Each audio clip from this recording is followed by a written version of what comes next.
Boa noite, igreja, paz do Senhor Jesus. Amém?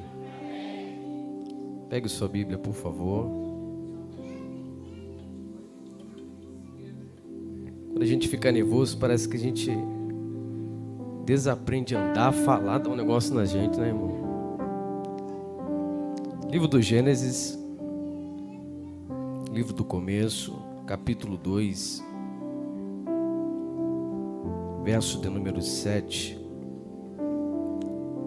Quero externar minha gratidão ao nosso Deus por essa oportunidade. É o 7º ano para a glória de Deus. Eu oficialmente, como membro, estou desde o 4º, mas sempre acompanhei esse ministério do início. Eu lembro quando a gente veio ver esse galpão aqui, o pastor ficou me chamando de alemão. Tu não é daqui não, hein? Mas mal sabia ele que eu estava pisando na terra, né? Que Jeová ia me plantar, né, irmãos?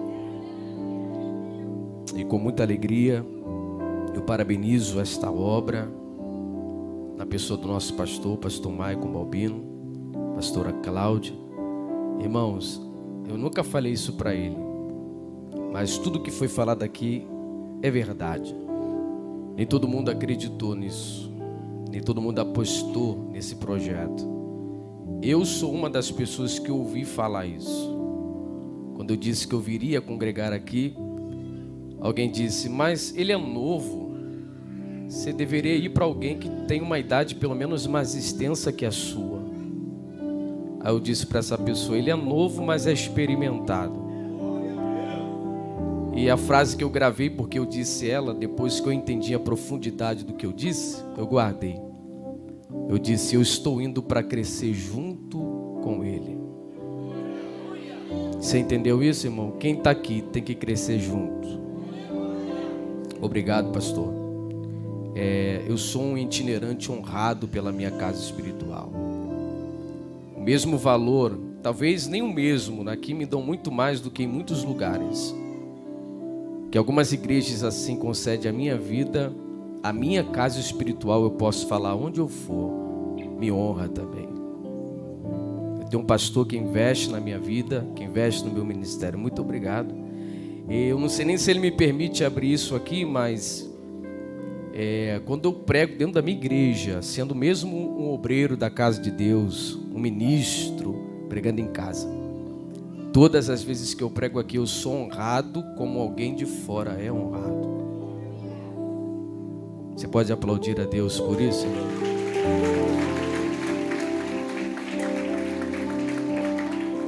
Já fomos edificados aqui em 2 dias.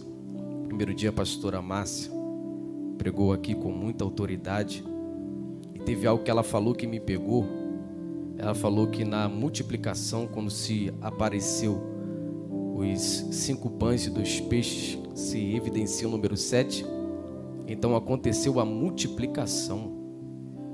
Nós chegamos no número 7, irmão.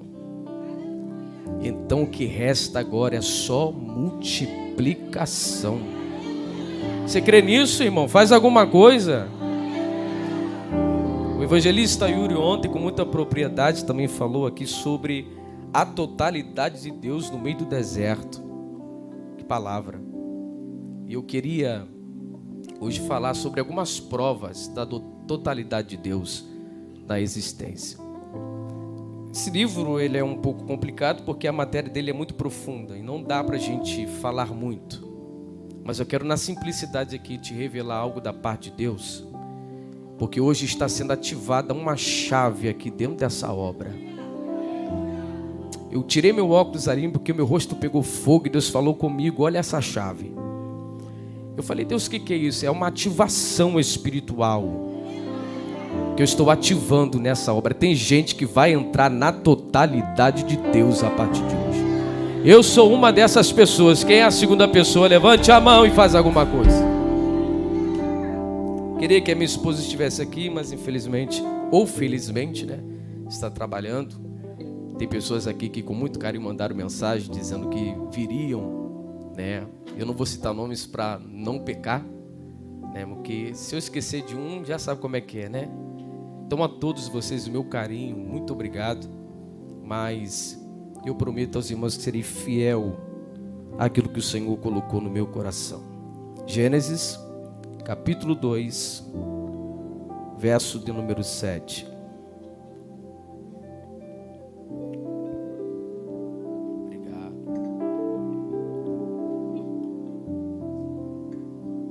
Mirra falou para mim que hoje vai ser delícia. Falei que ia falar, varão? Então vai ser delícia então, né, irmão? Glória a Deus. Não é não? Você não concorda que vai ser delícia, não, irmão? Isso aqui é um restaurante, irmão. Você vai comer a comida fresca hoje. E nos outros dias também, né? Até amanhã de manhã, pastor Luiz. Eu vou estar aqui, vou ouvir todo mundo, irmão. Terça, vou pedir para sair cedo do trabalho. Eu sou um pedido, como é que, nem sei como é que fala, mano. Como é que é?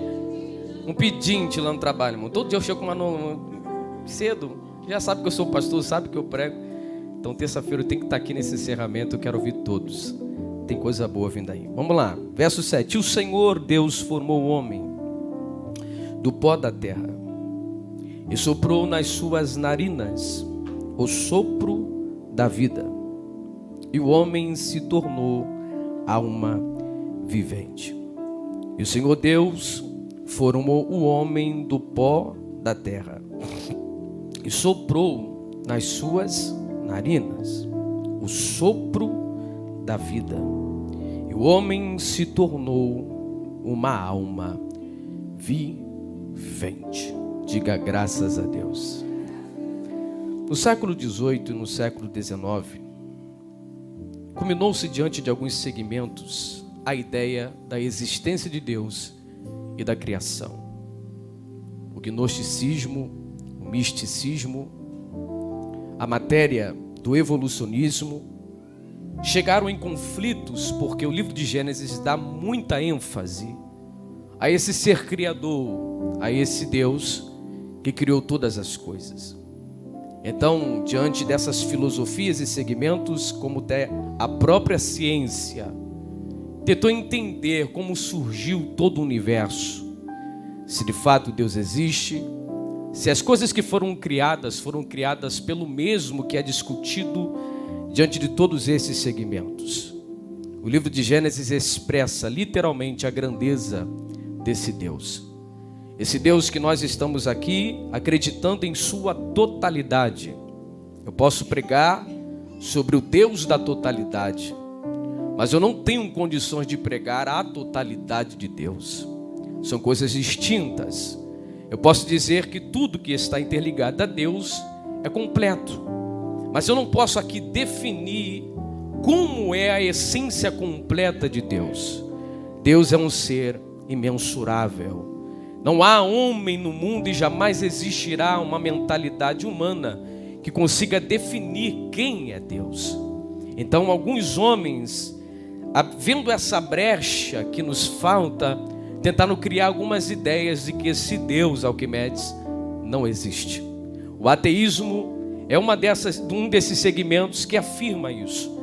Nós temos que entender o que é um verdadeiro ateu. Não confunda alguém que segue o ateísmo com alguém que se denomina ateu. O ateísmo só acredita que de fato Deus não existe. Ele afirma com essas palavras que Deus não existe. Ele perde toda a coerência porque ele está dando ênfase a algo que não existe como se existisse, dizendo que não acredita nisto. Então ele já perde toda a sua coerência. Agora, um verdadeiro ateu, ele não diz que não acredita em Deus. Um verdadeiro ateu, ele diz que não acredita em nada. Ele é completo na sua ciência sobre o saber e sobre o que acreditar. Alguns afirmam que o ateu dogmático é aquele que simplesmente vive como se fosse um animal. Ele não crê que a natureza, os astros, os seres humanos são governados por alguma coisa e que os seus instintos vieram de um ser superior. Ele disse que assim como o homem nasce, assim o homem vai morrer, sem ter nenhuma expectativa ou experiência de vida. E esse homem ou essa pessoa que se denomina uma pessoa no sentido de ateu, ela tem que entender algumas verdades que, em primeiro lugar, para ela afirmar que Deus não existe, ela tem que ser onipresente. Ela tem que dar uma volta em toda a existência para chegar à conclusão que Deus não existe. Então não há coerência, porque um ateu não é onipresente. Ele pode dizer que aqui dentro não tem nenhum Deus, mas lá fora, como ele não está lá fora, alguém lá fora pode estar se denominando como um Deus.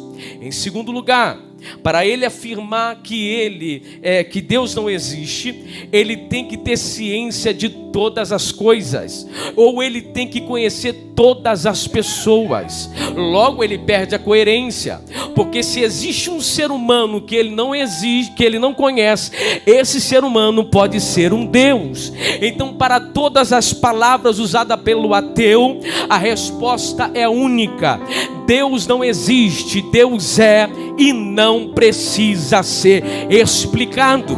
E a coerência está na seguinte questão: se ele, como um ser humano, está tendo a condição de dizer que Deus não existe, ele esquece que ele mesmo está em existência. Você entendeu isso? Então não tem outra afirmativa a não ser que existe um ser supremo que criou todas as coisas.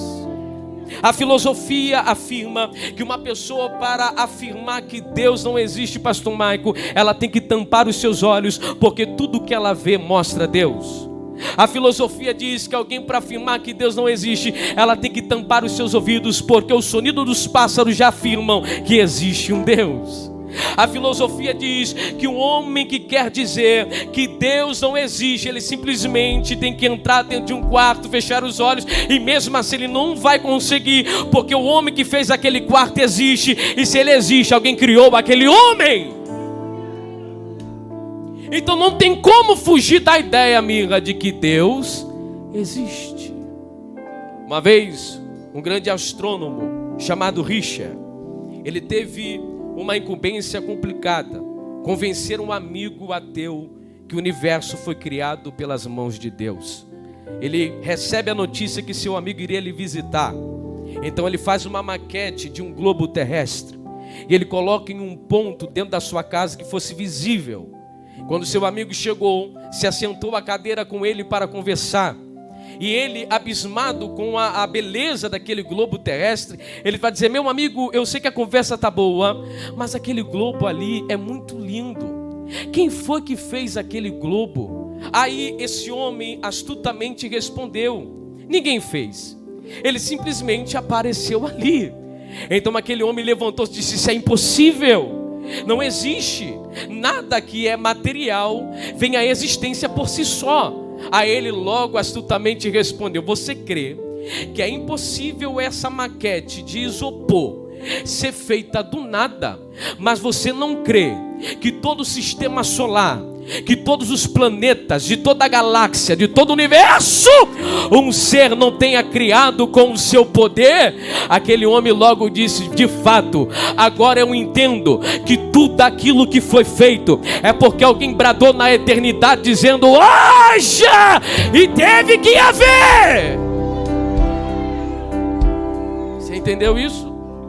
Então todo ateísmo, todo ateu não tem como fugir da realidade de que Deus existe.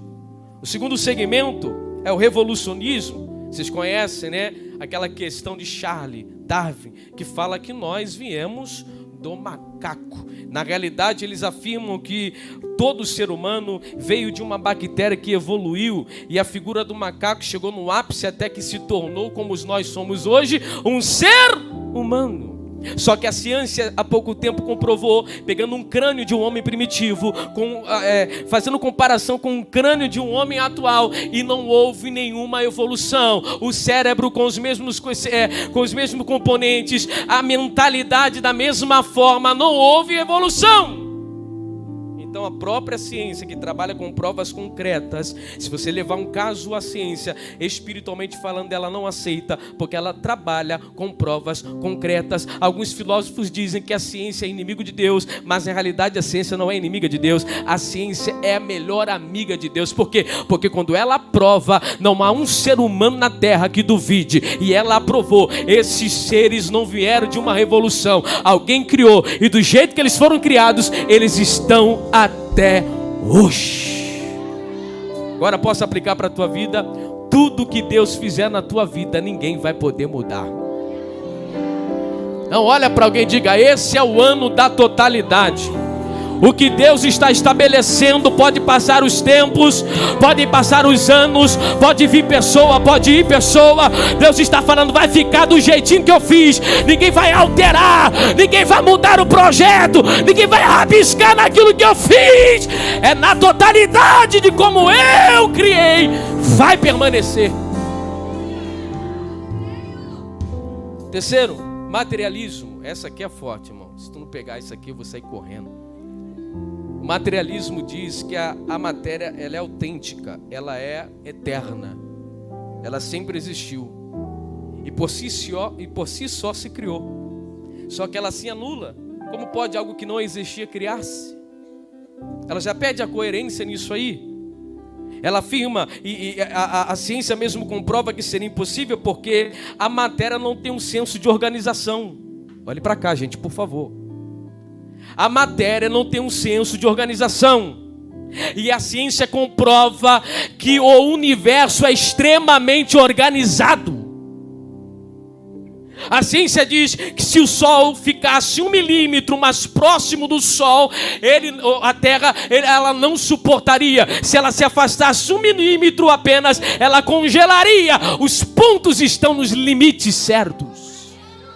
Você não entendeu nada que eu disse, né, irmão? Por quê, pastor? Porque a totalidade de Deus nos revela que Ele é o Deus dos detalhes. Olhe para alguém e diga para ele: fica tranquilo, irmã. Não, me ajuda, irmão, estou muito desesperado. Diga: fica tranquilo, querido. Diga: esse é o Deus da totalidade, o Deus dos detalhes. Deus falou para Moisés na construção do tabernáculo. Eu estou falando da quantidade de ouro, estou falando da metragem, estou falando do comprimento, a largura, eu estou falando tudo. Mas grava uma coisa, Moisés: tem que ser conforme aquilo que eu estou te mostrando. A cortina do tabernáculo, ela tem que ter 3 dobras. Se tiver 4 não presta, se tiver 2 não gosto. Você não entendeu? Até nas dobras da cortina do tabernáculo Deus falou: é do meu jeito que tem que ser. Ei!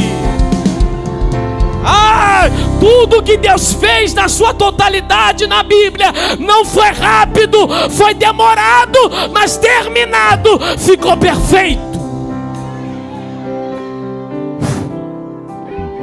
Se você entendesse por que está demorando as coisas, Ele está trabalhando nos detalhes que depois alguém vai reparar. Você não entendeu, né? Para você é insignificante agora, para você é só mais uma coisa, mas Deus está vendo lá na frente, porque esse pequeno detalhe vai trazer uma mudança para a tua vida, vai trazer uma mudança para a tua história. Eu profetizo que nesse tempo profético que está sendo estabelecido na Igreja Top, nesse 7º ano de festa, Deus vai trabalhar nos mínimos detalhes, porque não vai haver brecha, não vai haver brecha. Ele vai tampar tudo. Chegue, pegue um arquiteto, pegue um pedreiro, seja lá qual for o tipo de profissão, um pintor, ou até mesmo, qual é o nome? Vidraceiro. Ele pode terminar a obra, mas ele não sai sem fazer um check-up.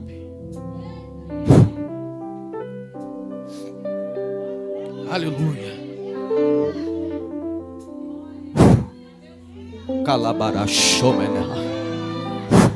Tá entendendo isso não, meu irmão?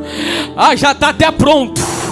Só falta ajustar alguns detalhes. Deus, porque a totalidade de Deus, ela é perfeita. Ou Deus faz tudo, ou Deus não faz nada. Ele não é Deus de meio termo, irmão. A obra vai ser completa. Vai, deixa Deus nos detalhes fazer. Não interfira. Você acha que o Criador do universo não sabe trabalhar na tua vida?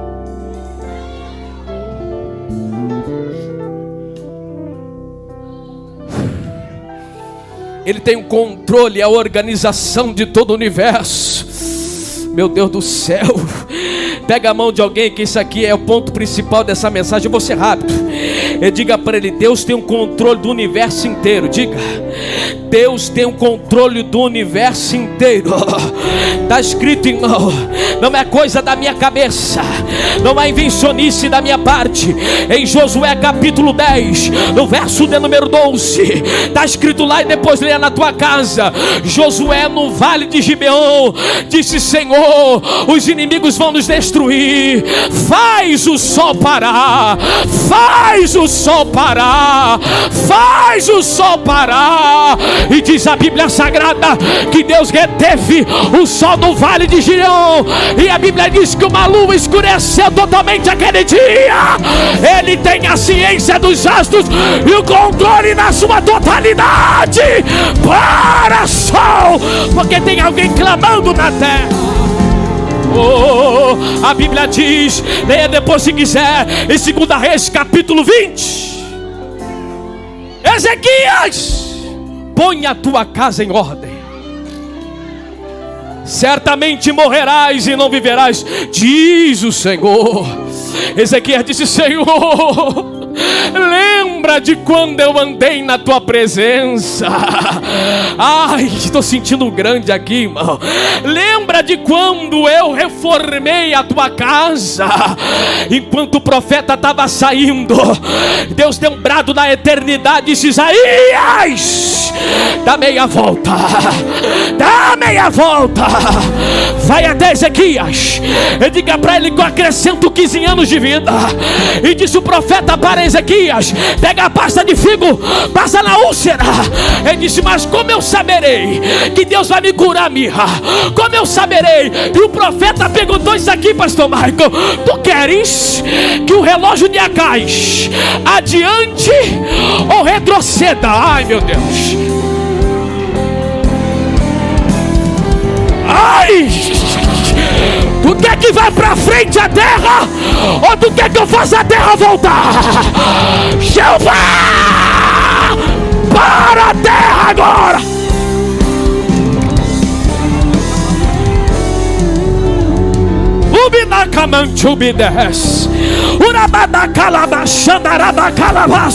Senhor, onde houver alguém aqui que crê nessa profecia, enche na tua graça.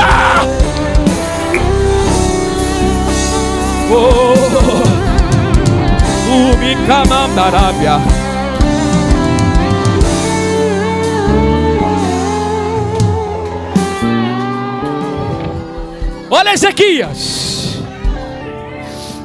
a terra passar no seu movimento é normal. Eu não quero que passe, seu Quimedes. Eu quero que a terra volte. Agora a hora da eternidade, gente. Terra! Dá uma meia volta. Você não está entendendo isso não, irmão? Em toda a eternidade nunca se ouviu um Deus que fez a terra voltar por causa de um anjo, por causa de um arcanjo, por causa de um querubim. Mas quando um crente na igreja top dobra o joelho na terra dos viventes, terra, volta, volta, volta na casa.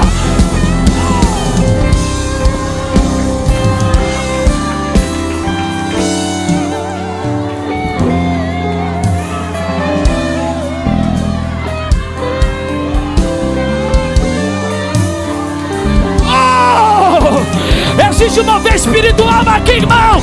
É o ano da totalidade.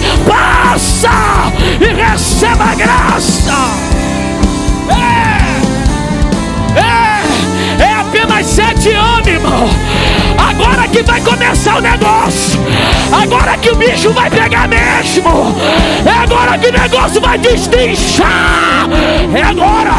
Estão autorizados. Pega a chave, Adão. Pisa na terra e domina ela. Oh.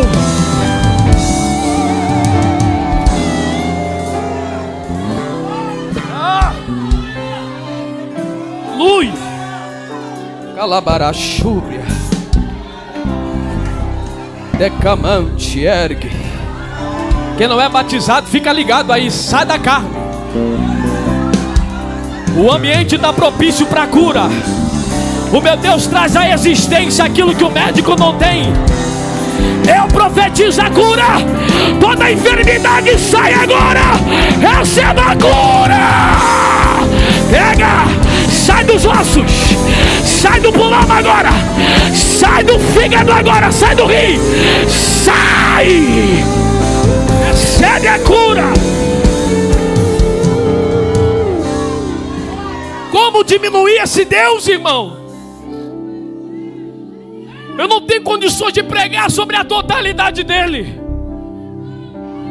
mas eu tenho condições de falar do Deus da totalidade. Nunca antes se ouviu ou se viu um Deus que trabalha por aqueles que nele esperam. Ele está aqui, irmão. Por causa de um homem, Deus fez a terra voltar 10 graus no relógio de Acais.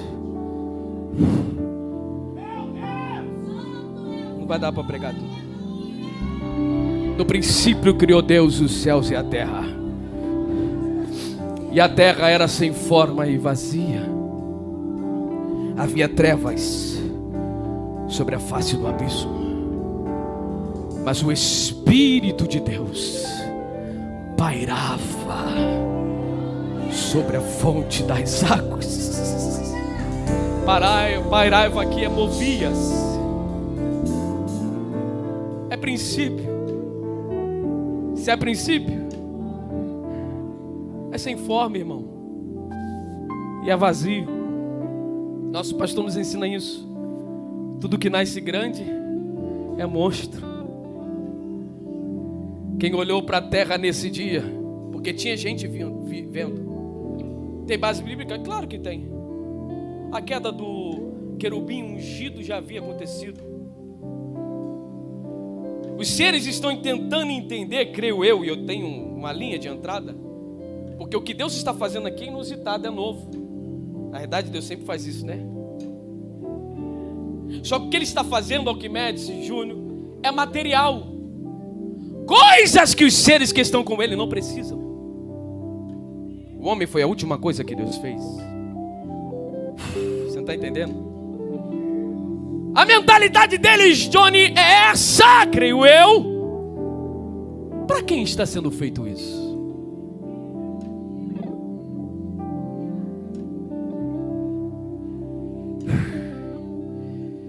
Eu não preciso disso.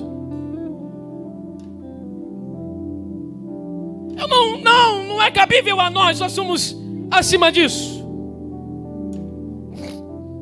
Só no finalzinho Deus revela para quem era aquilo que Ele estava fazendo. Você está entendendo? A totalidade de Deus às vezes confunde, assusta, porque os homens estão vendo aquilo que é sem forma e vazio, mas Deus já está vendo tudo criado. O Espírito atua na criação. Na realidade a Trindade estava lá. A palavra princípio aqui, como na nossa língua portuguesa existe muitos significados para palavras, no hebraico bíblico, diante de Bereshit, Ish, a última palavra do nome Bereshit tem 5 significados. Eu vou ler, porque eu não gravei à toa, não guardei isso aqui à toa não, irmão, não li isso aqui à toa não. Vou ler para você. Primazia, primeiro, princípio, primogênito e permanente. O que é isso, pastor? Isso aqui não é a ideia de um tempo. Quando eu descobri isso aqui, eu fiquei doido, irmão. A palavra aqui não está ligada a um tempo que está se iniciando, mas a uma pessoa. A mídia me ajuda aí, não sou de fazer isso não, mas vocês têm que entender também a mensagem. Colossenses 1, por favor.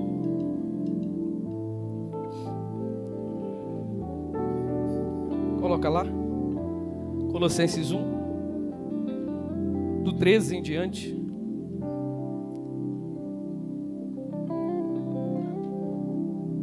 O qual nos tirou da potestade das trevas e nos transportou para o reino do Filho do seu amor. Vai passando. Em quem temos a redenção pelo seu sangue, a saber, a remissão dos pecados, o qual é a imagem de Deus, invisível, o primogênito de toda a criação. Porque nele foram criadas todas as coisas que há nos céus e na terra, visíveis e invisíveis, sejam tronos, sejam dominações, sejam principados, sejam potestades, tudo foi criado por Ele e para Ele. Ele é antes de todas as coisas, e todas as coisas subsistem por Ele. Ele é a cabeça de todo o corpo da igreja. É o princípio e o primogênito dentre os mortos, para que tudo tenha a permanência. A palavra já revela que lá no princípio Cristo já atuava. João diz no capítulo 1, no princípio era o verbo estava com Deus, e o verbo era o Logos, a palavra revelada. Por isso que a Bíblia mesmo diz que antes da fundação do mundo, o Cordeiro já tinha sido morto. Pastor, agora aplica nesse dia de festa. O Deus que te prometeu hoje, Ele já fez ontem e já concluiu no amanhã. Não é jargão quando alguém diz: Deus não vai preparar a bênção, Deus vai preparar você para a bênção, porque de fato, irmão, quando tu estava no ventre da tua mãe, Ele já desenhou. Está lá, né? Depois Davi disse: antes que eu fosse informe no ventre da minha mãe, o Senhor já havia escrito os meus dias sobre a terra. Sabe o que é isso? Eu estou falando de projeto. O homem não pode rabiscar o que Deus já escreveu sobre a tua vida. Está escrito, está documentado, está chancelado, está a planta de Deus sobre ti.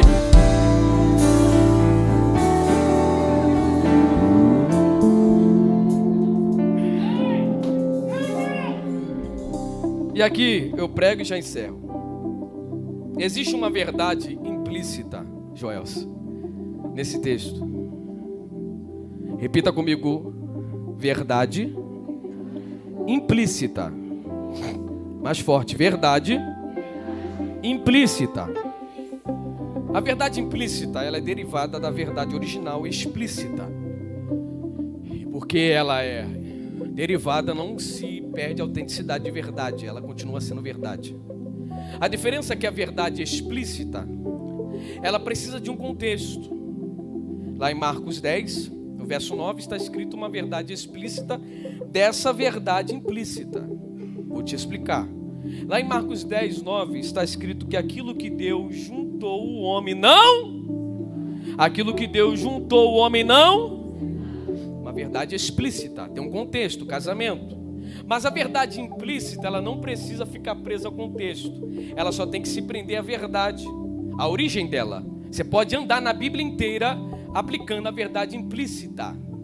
Onde está uma verdade implícita? Simples. Se a verdade explícita é aquilo que Deus uniu, o homem não separe. Aquilo que Deus separou, o homem também não une. Você entendeu? Quantos entenderam? A verdade explícita é que aquilo que Deus une, o homem não. A verdade implícita, que aquilo que Deus separa, o homem não pode. E nós temos que tomar cuidado Quando a gente junta aquilo que Deus separou, ou quando a gente separa aquilo que Deus juntou. Eu disse que Deus é total. E aqui existe uma verdade, igreja brasileira. Versículo de número 4 do capítulo 1 de Gênesis, verdade implícita. E viu Deus a luz, que isto era bom, e Deus separou. Vou repetir enquanto o cara me dá mais som.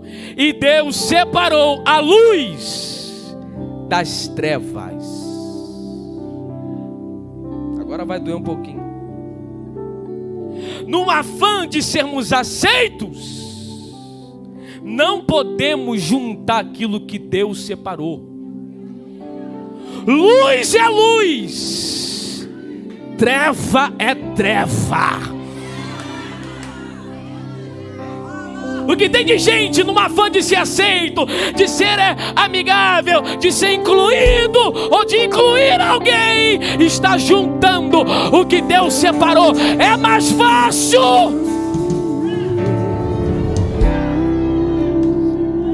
você apagar do que essa pessoa acender. Chame de louco não, irmão. Quem é a luz tem que iluminar. Ai, tem aquela geração, meu ministério não vai, Deus não me exalta, Deus não me evidencia. O segredo Jesus já falou. Ele falou, é impossível esconder uma lâmpada acesa. Oh, me ajuda, grandão. Oh, grandão da Galileia, me ajuda. Que é isso, pastor Gabriel? É uma delícia isso aqui, mirra. Eu estou dizendo que se você está apagado, é por isso que ninguém te nota, porque Jesus já avisou. Se está aceso, é impossível esconder. Pega a mão desse crente aí para eu encerrar. Ele diga, acende isso, rapaz. Acende isso, mulher de Deus. As bênçãos te seguirão, a exaltação te seguirá. Recebe essa palavra. Vem cá, mirra. Falei que ia te usar. Vamos entender o final da mensagem.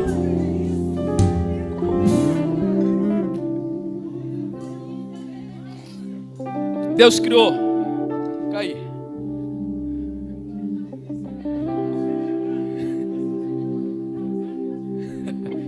Apertadinho, profeta. Bem ajustado, guerreiro, né, irmão? Varão apertudo. Deus criou. Nós sabemos, nós somos uma igreja instruída, que são usados 2 verbos na criação: o bara e o asa. Isso aí é matéria de seminário simples, básico, mas é profundo, muito profundo. Deus, ele foi criando, mas chega uma parte na criação, é William Soares, né, profeta?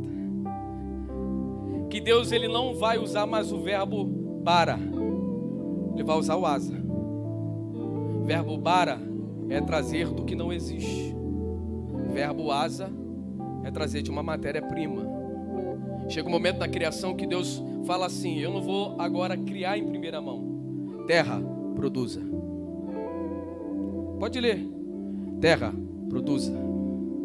Animais, plantas, vegetais, minerais. Ei, mar, gere. Animais marinhos, baleia, gera tudo. Qual é a totalidade de Deus aqui? É que vai chegar um tempo na tua vida que Deus não vai fazer mais por você.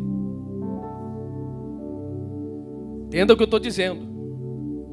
Por que Deus não vai fazer mais por você? Porque Ele já te deu a condição de fazer. O que tem de gente aqui que o Espírito Santo está me dizendo, que está esperando do profeta, do pastor, e Deus está usando a minha boca para te falar: eu já te dei. Começa a gerar a minha totalidade na tua vida. Jesus, quando chama, ele não diz, ide fazei multidões. Ele disse, é o projeto primário, ide fazei discípulos. Quando você olha um discípulo, você logo sabe quem é seu mestre, porque ele denuncia na fala, no comportamento. Sabe qual é o diferencial? Eu não estou aqui para menosprezar nenhum ministério, nenhuma igreja, mas é uma verdade desse ministério. Vem pessoas de outra igreja congregar, sim, vem, mas são poucas. Essa igreja gera mais pessoas em batismo do que em outros lugares que vêm para cá. Essa é a verdadeira visão que todas as igrejas têm que ter. E eu não estou aqui, irmão, de forma alguma menosprezando. Eu estou dizendo que o evangelho não é pegar o que já existe. O evangelho é gerar.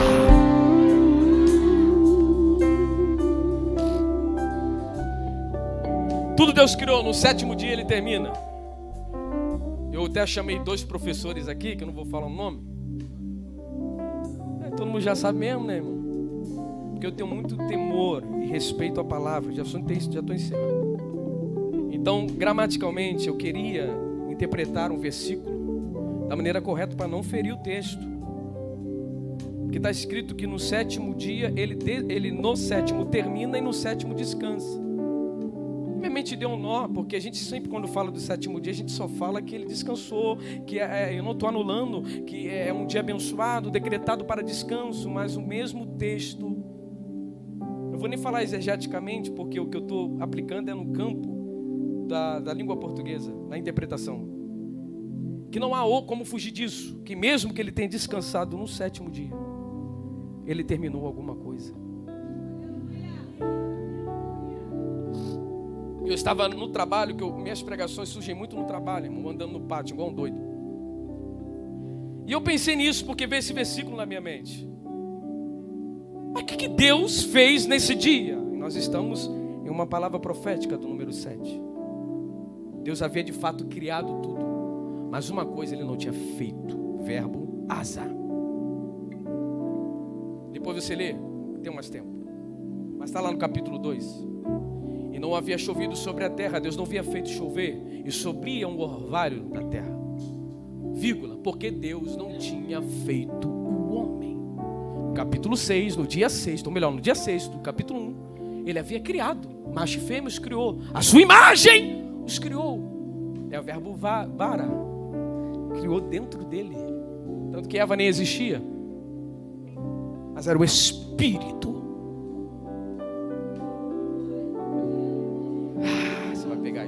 Mas no dia 7 eu vou descansar. E a palavra descansar ali é admirar no hebraico bíblico. Porque Deus não cansa, ele só fica admirando o que ele fez. Tanto que várias vezes que você lê, e viu Deus que era bom, e viu Deus que era bom, e viu Deus que era bom. E se Deus falou que é bom, irmão, quem vai falar que é ruim? Olha para alguém agora e levanta a autoestima desse irmão e diga: Deus falou que você é bom. Tem um pouco de soberba, hein? Só que ele precisava fazer. Então o que ele fez? Deita no chão, Mia. Pode tirar aqui, João, por favor? Deixa eu dar o último gole. Irmão, eu sei que a gente está descontraído aqui, mas liga no céu. Pode tirar tudo, obrigado. Mas liga no que eu vou falar aqui agora, porque é algo profético que vai ser entregue aqui agora. Deus foi lá no jardim, na verdade nem tinha colocado o homem no jardim, isso veio depois. Ele foi no barro e começou. Tá malhando, varão? Ele fez o homem, verbo asa, fazer de uma matéria-prima palpável. Ele fez a matéria-prima que era a terra. Você sabia que ser humano, de fato, é só o que nós somos? Só nós que somos isso? Por quê? Porque a palavra ser humano, a sua etimologia é ser humano. Ser é uma entidade. Humano vem de humus terra. É uma entidade dentro de um homem. Dentro de uma terra. Você não entendeu? Foi nada, irmão. E depois que ele faz, o homem... Quando ele usa o verbo asa, ele sopra nas narinas dele o fôlego de vida. E ele se tornou alma vivente. Fica aqui. E Deus disse assim: Adão, eu coloco nas tuas mãos a chave da totalidade, para tu dominar a terra, sujeitar a terra, frutifica, multiplica. Eu te dou a chave da totalidade. Pelo amor de Deus, irmão, no dia 7º, ele pegou a chave, entregou na mão do homem e se assentou para admirar. Faz alguma coisa, pelo amor de Deus, aí, terra, pegue essa chave de autoridade. Totalidade é a junção de coisas para a formação de algo em comum. Deus pegou o barro, Deus pegou o seu espírito, colocou dentro do barro e disse: você é a minha totalidade. Você. Fica de pé. Vem, cantor.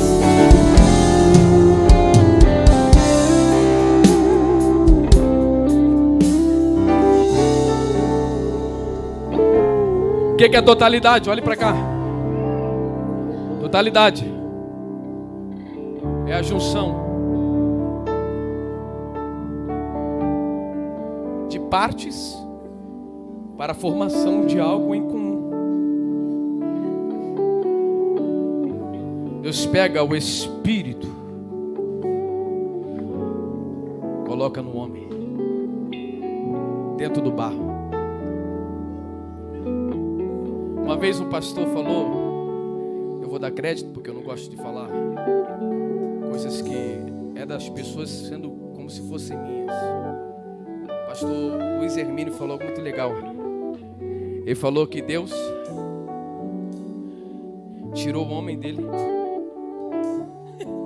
e depois entrou dentro do homem. Isso. Tem noção do que é isso?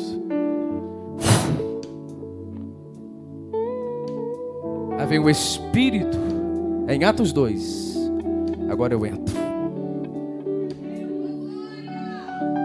A totalidade de Deus.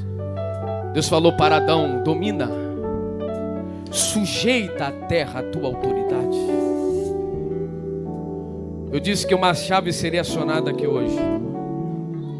Você que quer acionar essa chave desse domínio de totalidade, vem para o altar, corre agora para o altar. Eu preciso ministrar essa chave de autoridade sobre a tua vida.